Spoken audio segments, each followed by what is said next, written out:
والله horta waa dareemi kartaa hotelkan burbur aad u baaxad weyn soo gaaray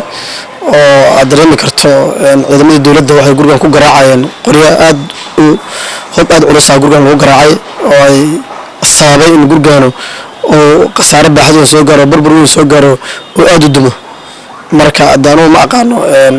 sababta ay ciidamadu saas u yeeleen hadii maanay ka baaqsan waayeen xal warkaayeenayd mise ayagay uun xirfad yaraantooda u geysteen maqaane rajo aad u wanaagsan ka leenahay inaan uun maalmaha kamida dadku yarkaan hotel xayaada oo si ku soo noqday oo lagu shaaxayo ama lagu caawinayo dadka socodna ka fiirinayna sida ay wax u socdaan laba toddobaad ka hor halkan aad baa loogu ganacsanayay hotelka waa qurux badnaa balka waran maanta xaaladda uu yahay dadka ku daawanaya u sawir wali laba toddobaad ka hor waxay ahayd markii masiibada meeshan ka dhacday oo waxa ummadda Soomaaliyeed qalbiyada galgal meeshan ka dhaceen ilaa hadda wali oo howla socdo waxa waaye